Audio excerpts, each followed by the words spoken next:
Bienvenue sur Terre de Mission, l'émission religieuse du dimanche de TV Liberté, en ce dimanche 2 décembre, premier dimanche de l'Avent.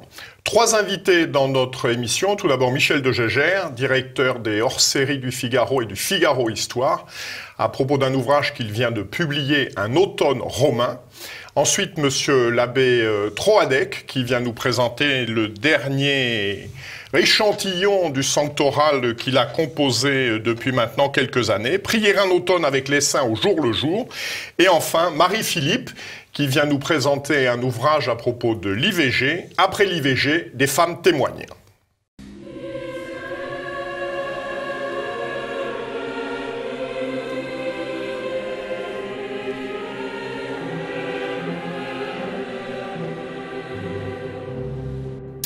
Michel de Gégère, merci de nous rejoindre. Vous venez de publier aux Belles Lettres, qui est votre éditeur prestigieux, un ouvrage, Un automne romain, journal sans moi. Alors, de quel automne s'agit-il et de quoi est-il question dans ce livre?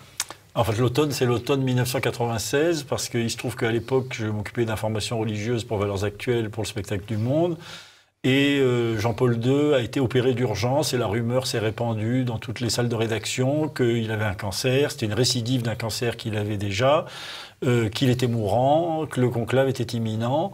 Et donc, dans ces cas-là, il faut préparer un petit peu la suite. Et je me souviens très bien, je suis parti envoyé spécial par mon journal et dans l'avion, il y avait à peu près tous les informateurs religieux qui partaient pour Rome pour préparer le conclave. Et puis... à leur grande déception, Jean-Paul II n'est pas mort. C'est-à-dire qu'au fur et à mesure que les jours passaient, les nouvelles étaient de plus en plus rassurantes. Et donc le conclave n'a pas eu lieu. Mais moi, je suis resté sur place à ce moment-là, un petit peu plus de 2 semaines, pour me préparer des fiches pour la suite, pour rencontrer des gens, pour analyser les rumeurs. Et puis, il n'y a jamais de certitude dans ces cas-là. La salle de presse vous dit que tout va bien, tout est sous contrôle, mais en réalité, on n'est pas sûr d'être obligé de la croire. Et donc, voilà, j'ai fait un certain nombre de rencontres, de visites, et j'ai pris des notes.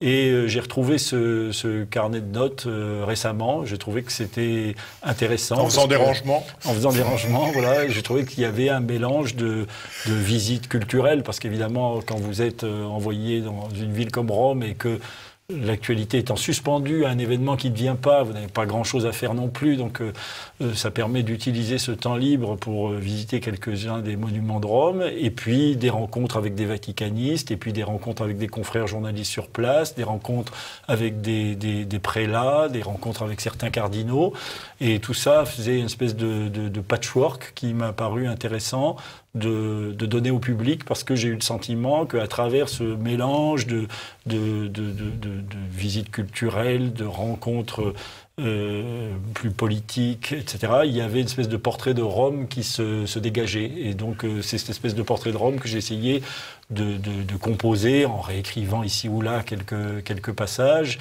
et en livrant ce journal au public. Alors, vous êtes un amoureux passionné et érudit de la Rome éternelle. Quels sont les ressorts de cette passion ?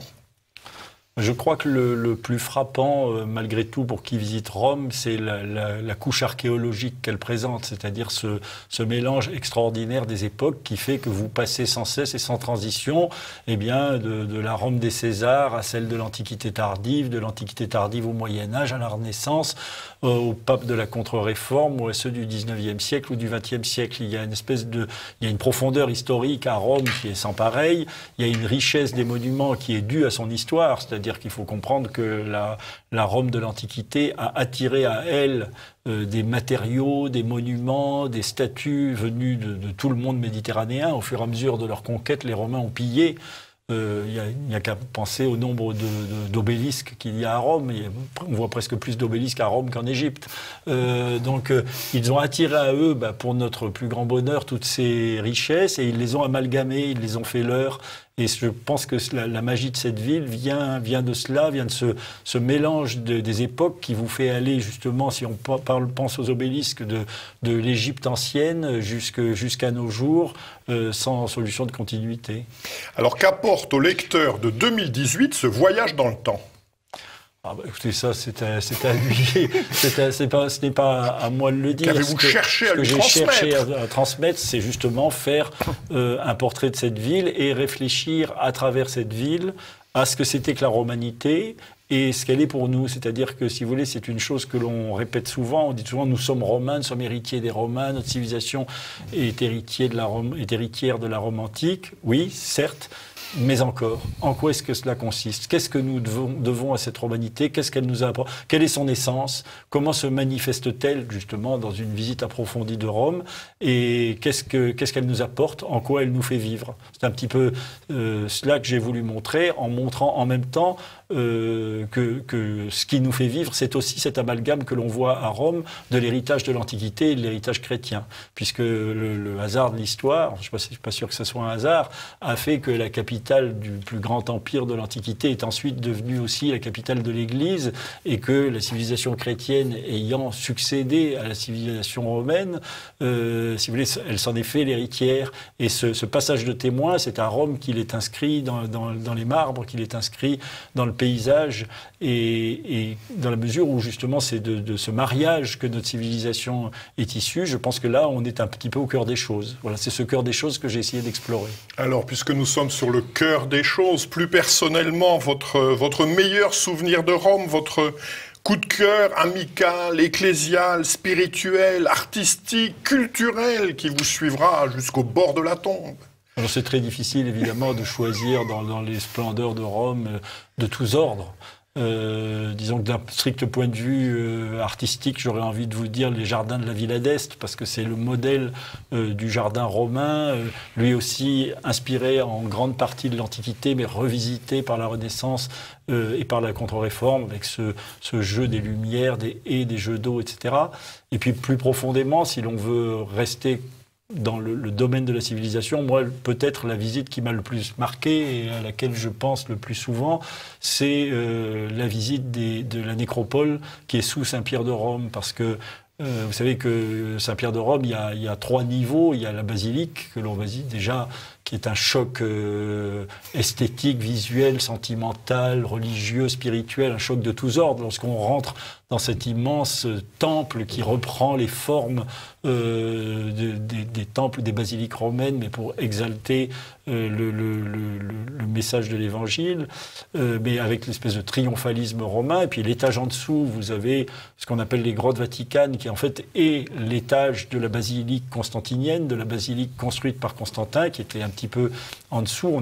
Jules II a construit le nouveau Saint-Pierre de Rome au-dessus des fondations de cette basilique constantinienne, dont on trouve des restes dans ces grottes vaticanes où il y a les tombeaux des papes. Et puis, moins de gens y vont, et c'est dommage, vous avez en dessous le 3e niveau, c'est-à-dire ce sont les fouilles qui ont été réalisées à la demande de Pie XII, et où on a trouvé sous ces grottes vaticanes la nécropole, le cimetière dans lequel Saint-Pierre avait été enterré. Et vous descendez comme dans une catacombe, une espèce de souterrain un petit peu humide, l'air est difficile, est un petit peu rare, et vous vous retrouvez entre des rangées de tombeaux avec des mosaïques. C'est un cimetière païen, et puis c'est aussi un cimetière paléo-chrétien. Vous avez un certain nombre de monuments funéraires païens qui ont été ensuite réaménagés pendant l'Antiquité tardive, au IVe siècle, par des familles chrétiennes qui voulaient être enterrées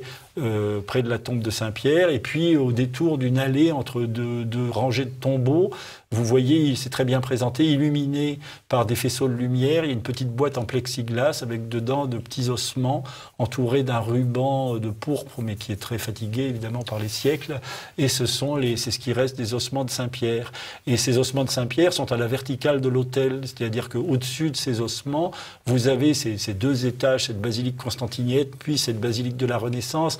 Et dans cette basilique de la Renaissance, l'autel pontifical, avec au-dessus de cet autel le grand ciborium de Bernin, et au-dessus de ce ciborium de Bernin, la coupole de Michel-Ange. Vous avez donc là une espèce d'accumulation des siècles, d'accumulation de beauté et en même temps de prières qui ont été faites autour de cet autel, de toute l'histoire de l'Église qui s'y résume, et qui, finalement, toute la magnificence romaine qui, quelquefois, choque certains chrétiens qui, je pense, ont une vision fausse de ce que doit être l'humilité de l'Église et la simplicité de l'Église. Quelquefois, ils sont un petit peu choqués par le triomphalisme, par la pompe romaine, par la façon dont l'Église de la Contre-Réforme a voulu mettre les beautés de ce siècle au service de Dieu. Et vous réalisez que toute cette pompe romaine, elle est assise au-dessus d'une petite boîte en plexiglas avec quelques ossements d'un modeste pêcheur. On ne sait rien, on a analysé les ossements, on sait qu'il avait de l'arthrose, qu'il avait une 60aine d'années, c'est tout ce qu'on sait de lui, mais on avait ficelé ces ossements dans un ruban de pourpre couleur impériale, probablement, évidemment, à l'époque de Constantin. Et puis, il y a dessous le très modeste tombeau de Saint-Pierre, un petit carré dans un cimetière populaire, à côté du cirque du Vatican, qui était le cirque de Néron, et où on pense qu'a eu lieu la crucifixion de Saint-Pierre. Et c'est vraiment un lieu où on voit justement toute cette couche archéologique de la Rome des Césars à la Rome des papes, et aussi tout ce mariage entre la simplicité, entre le martyr, entre la chrétienté des catacombes et la chrétienté triomphaliste de la contre-réforme. Et je pense que la magie de Rome, elle est dans cet endroit plus que partout ailleurs. Alors, vous ne faites pas que de l'histoire, vous traitez également de l'actualité en 1996, donc c'est le conclave, et en particulier, vous évoquez la personnalité du papabilé le plus en vue de l'époque, le cardinal Martini, archevêque de Milan, et à un moment donné, vous écrivez « Il s'est éteint en 2012, le pape François met aujourd'hui en œuvre son programme ». C'est quoi ce programme ? C'est une chose qui m'a frappé. Alors, le phrase que vous citez est juste un petit post-scriptum que j'ai ajouté à ce journal, parce que en récupérant évidemment ces cahiers, c'est la première chose qui m'a frappé, c'est de redécouvrir à travers les interviews que j'avais fait d'un certain nombre de vaticanistes, d'experts. Alors il y a le professeur de Mattei, il y a Joseph Vandris qui était à l'époque le correspondant du Figaro au Vatican, il y a d'autres vaticanistes que j'avais rencontrés, et effectivement un certain nombre de prélats, et tous étaient habités par l'idée qu'il y avait un parti à Rome qui voulait installer le cardinal Martini au pouvoir dans ce conclave que l'on pensait imminent, pour s'en réjouir ou pour s'en désoler, suivant les interlocuteurs. Et en fait, le programme de ce parti qui voulait installer le cardinal Martini, c'est très exactement le programme que nous voyons se dérouler sous nos yeux. Et alors, j'ai trouvé ça intéressant de reproduire. Alors, j'ai reproduit dans ce journal les interviews que j'ai faites telles qu'elles ont été faites, là, en m'interdisant évidemment de changer pour faire des prophéties post-evento. Mais il y a un certain nombre de mes interlocuteurs qui étaient d'une lucidité extrême, puisque par exemple, le professeur de Mattei me dit il y a 3 scénarios. Le premier scénario, c'est que Jean-Paul II survive, et là on aura une papauté souffrante et affaiblie, où le pape donnera ses souffrances en spectacle, en union avec la passion du Christ, mais en même temps derrière lui, la curie sera laissée à elle-même, et il y aura le Vatican ne sera plus gouverné. Donc c'est l'hypothèse qui s'est réalisée. Deuxième hypothèse, me dit-il, c'est le pape meurt et on a l'élection de quelqu'un qui serait soutenu par le cardinal Ratzinger. Il n'envisage pas l'élection du cardinal Ratzinger. Et là, on aura un pape qui essaiera de rétablir les choses, mais ça sera une papauté assiégée qui fera l'objet d'une conspiration universelle contre elle. Et ce scénario s'est aussi réalisé, mais un peu plus tard. Et il dit le troisième scénario est l'élection du cardinal Martini ou de quelqu'un qui soit soutenu par le cardinal Martini. Et là, dans ce scénario-là, on verra un démantèlement de la papauté au nom de la synodalité, au nom du primat, de la pastorale, de la pratique. On ne prendra pas la doctrine de front, on tolérera de multiples exceptions qui justifieront son démantèlement en pratique, si vous voulez. Et c'est le troisième scénario ressemble tellement à ce qui nous arrive aujourd'hui que c'est assez singulier et frappant. Merci, cher ami, de toutes ces précisions. Donc, je vous rappelle l'ouvrage de Michel de Gégère, Un automne romain, journal sans moi. Et donc, Michel de Gégère sera présent à la fête du livre de Renaissance catholique le 9 décembre prochain au domaine de Grand Maison à Villepreux. Et puis, puisque vous l'avez cité, le professeur de Mattei sera également présent à cet événement auquel j'espère vous retrouver. Merci beaucoup. Merci à vous.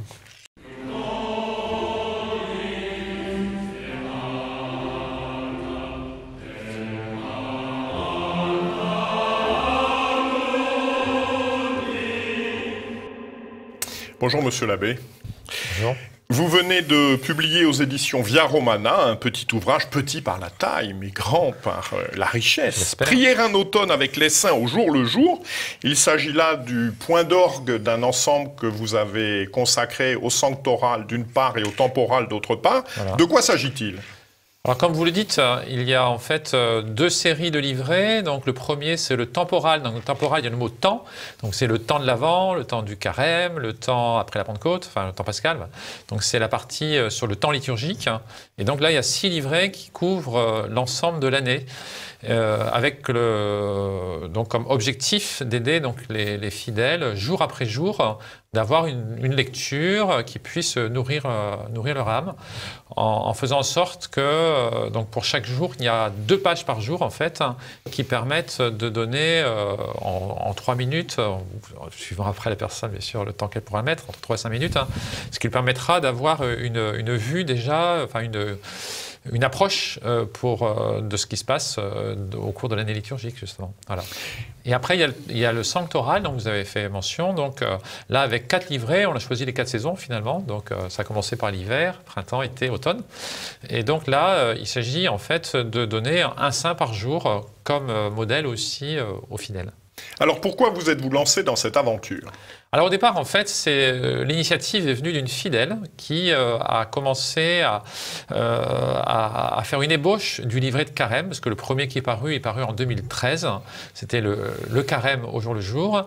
Et donc 2 ans auparavant, elle m'avait montré son ébauche de livret. Et elle me dit qu'elle voulait être aidée par un prêtre.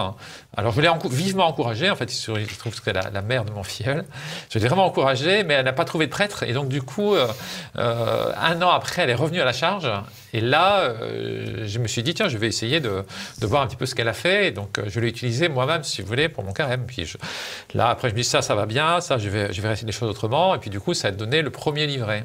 Et donc, ensuite, en voyant en fait le succès que ce premier livret avait emporté, donc l'éditeur m'a dit il faut à tout prix faire quelque chose pour l'Avent, et puis après le temps pascal, et ainsi de suite.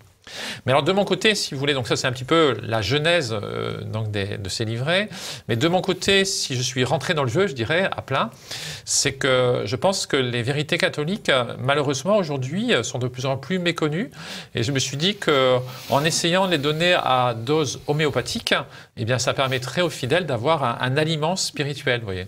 Donc il s'agit d'une nourriture que je veux substantielle, mais en même temps qui ne soit pas accablante par la longueur ou par aussi le contenu qui serait un petit peu abscon, un peu secret ou difficile à saisir. Donc j'essaie de faire en sorte que ce soit simple, et donc accessible, et en même temps relativement court. Et voilà, alors pouvez-vous justement nous donner le plan de chaque journée, puisqu'en fait pour chaque journée il y a une page ou 2. Tout à fait, voilà. Donc à chaque fois, j'ai commencé par une citation de la Sainte Écriture, c'est Dieu nous parle. Donc comme je l'ai dit, le premier livret c'est celui du carême, et le carême bénéficie en fait d'une messe par jour. Chaque jour il y a une messe différente, et donc j'ai pris un passage, donc une phrase tirée donc du jour, donc comme référence. Ensuite, il y a la partie que j'appelle méditation, donc il s'agit de méditer sur cette phrase. Et après la méditation, il y a à chaque fois 2 pensées, et puis aussi quelques résolutions, enfin 2 prières, 2 pensées, quelques résolutions, parce que je me suis dit que ce serait bien que les fidèles comprennent qu'il ne s'agit pas uniquement de contempler le monde invisible, et puis après de continuer sa vie comme avant, mais il s'agit ensuite après de voir comment aujourd'hui, actuellement au XXIe siècle, eh bien, pratiquer la religion. Par exemple, vous voyez, pour le premier dimanche de l'Avent, vous avez donc comme résolution, pour marquer le début de l'année liturgique, faisons une courte lecture spirituelle. Bon, on commence à les fêtes par ce livret. Deuxième résolution, proposons nos services à la chorale si nous en avons les capacités. Et troisième résolution, montrons aux garçons la beauté du service de messe. Et si ensuite vous regardez par exemple celui de l'automne, puisque aujourd'hui nous sommes le 2 décembre, donc le 2 décembre c'est le bienheureux Jean Ruysbroeck. Et donc là les résolutions c'est de réciter et méditer pendant 10 minutes le Notre Père, lire avec attention l'épisode de la Transfiguration. Et troisième, à l'approche des fêtes de Noël, éviter les achats futiles et le lèche-vitrine et privilégier la vie intime d'union à Dieu. Voilà. Très bien, très beau programme. C'est un programme, voilà. Vaste programme. Alors, vous consacrez donc chaque journée, il y a un saint sur la partie du sanctoral. Oui. Mais à quand s'arrête votre nomenclature de saints, puisqu'il y a des saints récents qui ne sont pas évoqués? Vous avez fait ça jusqu'à quand? Jusqu'à quelle date? En fait, la base de départ, hein, donc dès le premier livret, même au niveau du temporal, c'est j'ai pris le missel de 1962. Donc à partir du moment où je prenais le missel de 1962, j'ai pris les saints qui étaient qui se trouvaient là. Alors ensuite, j'ai aussi eu comme désir, si vous voulez, c'était de donner une certaine variété dans les saints, parce qu'il est vrai qu'il y a des jours où il n'y a pas de saints, on appelle ça des jours de féerie. Et donc là, j'ai essayé de compléter. Alors j'ai complété par des saints, soit du propre de France, puisque la plupart des lecteurs sont français, ensuite par un ordre religieux, ça peut être dominicain, ça peut être carme, ça peut être jésuite. Et puis ensuite aussi, je voulais que tous les siècles soient représentés. Donc vous avez des saints du 1er siècle, du 2e, 3e, enfin tous les siècles sont représentés en fait. Voilà. Après, des variétés de saints aussi, parce qu'il y a des saints qui sont presque nés saints. On les admire si vous voulez, mais ils sont plus difficilement imitables. Et puis alors, ce qui est très beau, très consolant, c'est qu'il y a des saints qui ont malheureusement mené une vie au début où ils étaient éloignés de Dieu, et après il y a vraiment une conversion, et ensuite ils sont arrivés à la sainteté, quoi. Donc du coup, voilà. Donc après, il y a des saints qui sont morts jeunes, d'autres qui sont morts âgés. Donc voilà, certains sont des confesseurs, d'autres sont des martyrs, des vierges. Donc il y a si vous voulez, je voulais qu'il y ait une palette la plus large que possible pour donner envie en fait, en fonction après du goût du lecteur et du besoin voilà. Et alors, vous avez également, si je puis dire, des saints qui ne sont pas des saints, puisqu'il y a des bienheureux, oui, absolument, qui ne sont pas encore canonisés. Tout à fait. Alors, dans tout cet éventail, quels sont vos 2 ou 3 saints préférés et pourquoi sur cette période de l'automne? Ah voilà. Alors, sur l'automne, il faut que je reprenne les saints qui sont fêtés là. Parce que j'ai dit, du point de vue en fait général, si elle était plus générale, je dirais que les saints, donc certains sont plus admirables qu'imitables, je disais, et donc beaucoup de saints sont attachants par un certain aspect, vous voyez. Mais ensuite, certains nous paraissent tellement loin de nous que on les admire et puis c'est tout, quoi. Voilà. Après, de mon côté, je préfère surtout les saints qui me sont plus proches d'une certaine manière. Donc, par exemple, quand j'étais petit, j'ai lu la vie de Saint Dominique Savio, si vous voulez, et ça m'a beaucoup marqué. Voilà. Après, parmi les saints que j'aime beaucoup, il y a Saint François de Sales, parce que c'est un saint que je trouve très, très accessible aussi dans sa spiritualité. Il est à la fois doux et fort, et il a su aussi adapter son message, je pense, pour les personnes auxquelles il s'adressait, mais ça reste tout à fait valable aussi aujourd'hui. Donc après, parmi les saints qui ont été canonisés tout récemment, donc il y a la petite Jacinthe de Fatima, qui peut être aussi très touchante aussi par un autre aspect. Mais c'est surtout, je pense, ce sont des saints qui ont montré en fait la sainteté, je dirais, dans le devoir d'État. Je dirais que c'est ça qui me plaît dans ce que j'admire le plus. C'est ceux qui nous montrent bien que la sainteté, c'est pas avant tout d'endurer des souffrances atroces, c'est avant tout de bien accomplir son devoir d'État. Ou par exemple, Sainte Thérèse de l'Enfant Jésus, vous voyez, donc, qui est aussi la plus grande sainte peut-être des temps modernes, comme on a pu le dire, eh bien, c'est au fond de son Carmel, en étant tout simplement fidèle à son petit devoir d'État, bien difficile aussi par rapport à un moment, la vie de Carmel n'est pas forcément évidente pour tout le monde, hein, mais c'est comme ça qu'elle s'est sanctifiée, voilà. Donc, Merci infiniment donc, de ces précisions. Donc, vous pouvez retrouver l'abbé Troadec et donc les 10 volumes disponibles. Donc là aussi, donc, à la fête du livre de Renaissance catholique, le 9 décembre prochain à Villepreux. Merci, monsieur l'abbé. Merci beaucoup.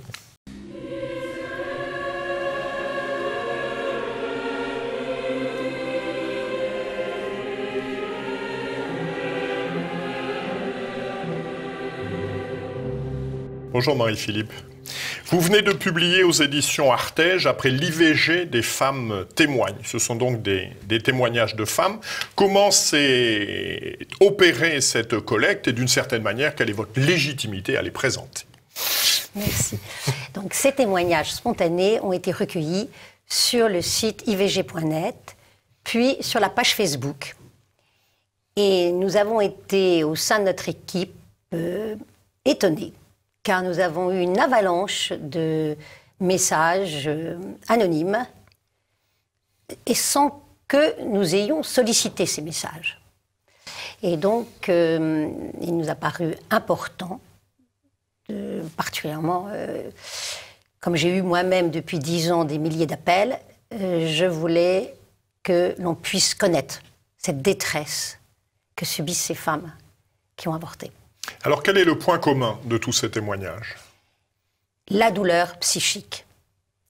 La souffrance psychique est avant tout un vécu, c'est-à-dire un mal-être, une perte de confiance en soi, qui se manifeste par des angoisses, par un dégoût de soi-même et un profond remords. Et vous voyez, dans le mot remords, vous avez le mot, l'intonation mort. Et de fait, ces femmes vivent avec un instinct, vous voyez, au fond d'elles-mêmes, un sentiment de mort. Et ensuite, elles ont des cauchemars, elles ont des crises de larmes. Et voyez-vous, hier, j'ai reçu une femme qui a donc avorté et qui me disait « Je ne supporte plus de voir une femme enceinte ». Et son avortement a eu lieu il y a à peu près 2 ans. Voilà, donc si vous voulez, c'est une souffrance très lourde à porter. Elle n'oublie pas, c'est assez intéressant. À chaque fois qu'une femme me dit « j'ai avorté », je lui pose la question « Est-ce que vous vous souvenez de cette IVG ?» Et elles me disent toutes. Je me souviens. Certaines disent « je réussis à l'assumer, je commence un peu à l'oublier ». Mais l'acte même, elles se souviennent. C'est très net. Et alors peut-on se relever de cette épreuve? Avez-vous des exemples? Alors, je pense qu'on peut assumer les femmes qui ont la chance d'avoir la foi, qu'elles soient chrétiennes, musulmanes. Elles arrivent à demander pardon. Elles se demandent pardon et elles demandent pardon à Dieu. Mais disons qu'il y a toujours cette douleur. Et si vous voulez, nous, dans mon approche, depuis toutes ces années, c'est que je les pousse à témoigner, à parler de cette douleur. Parce que c'est un petit peu le drame que nous avons en France, c'est qu'il n'y a pas de parole pour ces femmes. Alors justement, pourquoi, selon vous, pourquoi une telle conspiration du silence autour de cette douleur? Ouais. Et c'est un grand mystère. Mais je pense que cela vient de cette idéologie dominante qui considère comme un anathème toute personne qui remet en cause le droit des femmes à l'avortement. Parce que, si vous voulez, l'avortement, c'est une chose très claire, c'est quand même flagrant, on ne peut pas le nier, vous voyez ce que je veux dire, c'est quand même la destruction d'une vie in utero qui ne demande qu'à naître. C'est aussi la destruction, si vous voulez, les femmes après une IVG sont détruites, il faut quand même le dire. Même celles qui disent bien assumer, mais très souvent elles partent dans des addictions, elles se durcissent, parce que quand vous avez quelque chose de très lourd sur votre cœur, de fait vous devenez dur, et vous devenez dur avec votre entourage, avec votre conjoint. C'est pour ça qu'il y a énormément de couples qui se séparent après une IVG. Et vous êtes aussi dur avec les enfants qui sont déjà là. Donc vous voyez, il y a un mal-être profond du suivi de l'IVG. Ça c'est clair. Alors, je vous donnerai, c'est vrai que c'est intéressant cet l'état de la France actuellement, parce que si je dis, c'est mon opinion en tant qu'écoutante, ou en tant que chrétienne, cela passe. Mais si je dis ouvertement, l'avortement, objectivement, détruit une vie. C'est scientifique. Détruit l'avortement, détruit une femme. C'est un fait avéré, c'est une constatation. On a tous ces témoignages, et on en a tous les jours. Vous voyez, on le constate chaque jour. Alors là, c'est un lever de bouclier, clairement. Parce que nous affirmons que l'IVG, dans un tel discours, est contre nature. Elle est profondément contre la nature de la femme. Alors, quand nous abordons ce genre de sujet, nous sommes à ce moment-là, mais vraiment disqualifiés, on nous injurie, on nous insulte, parce que nous revenons à un problème fondamental, qui est la loi naturelle. Ce que chaque homme, chaque femme a au fond d'elle-même. Vous voyez? Et de fait, il y a une sorte de haine face à cela. C'est très clair. Mais même par rapport à ce livre. Vous voyez, je suis invitée, vous m'invitez, mais personne, c'est le grand silence. Personne ne vient me chercher pour venir parler sur un plateau de la souffrance de ces femmes. Vous voyez, on fait tout pour qu'elles ne puissent pas se dévoiler et crier leur souffrance. De dire, faites attention. Voilà ce qui s'est passé. On ne m'a pas prévenu. J'étais sous pression, personne n'était là pour m'aider. J'étais dans une situation économique déplorable. J'étais abandonnée car très souvent, je vais vous dire, c'est très triste, mais ces femmes avortent parce qu'il y a une trahison d'amour du conjoint, oui, de la famille. Beaucoup dans ce, oui. dans ce document. Alors, vous concluez ces témoignages par le discours qu'avait tenu à l'Assemblée nationale le 26 novembre 1974 Simone Veil, dans lequel elle déclarait, je cite, « Si la loi est générale, si elle n'interdit plus, elle ne crée aucun droit à l'avortement. » Cependant, au fil du temps, on est passé de la dépénalisation originelle à un droit aujourd'hui. Alors, selon vous, au moment de cette déclaration, Simone Veil, elle est inconsciente ou elle est manipulatrice ? Sachant comment finira l'histoire. C'est vrai, c'est très compliqué. Je ne me permettrai pas de... Elle est morte maintenant, je ne me permettrai pas de porter un jugement, vous voyez. Ce que je peux dire, c'est que même elle a osé dire l'avortement est toujours un drame. Sinon, je ne peux pas dire autre chose. Eh bien, effectivement, nous ne sondons pas les cœurs. La seule chose peut-être que l'on peut dire en complément, c'est que la loi de la vie, c'est que les principes déploient inéluctablement leurs conséquences. C'est qu'à partir du moment où on remet en cause le principe de l'intangibilité de la vie humaine innocente à laquelle on ne peut pas toucher, ben, inéluctablement, les conséquences suivront. Merci beaucoup de ce témoignage. Donc vous pouvez retrouver également donc Marie-Philippe à la fête du livre de Renaissance catholique le 9 décembre prochain, à laquelle nous espérons vous accueillir. Donc notre prochaine émission aura lieu le 9 décembre prochain. Et d'ici là, que Dieu, qui est Père, Fils et Saint-Esprit, nous garde. Bon dimanche à tous.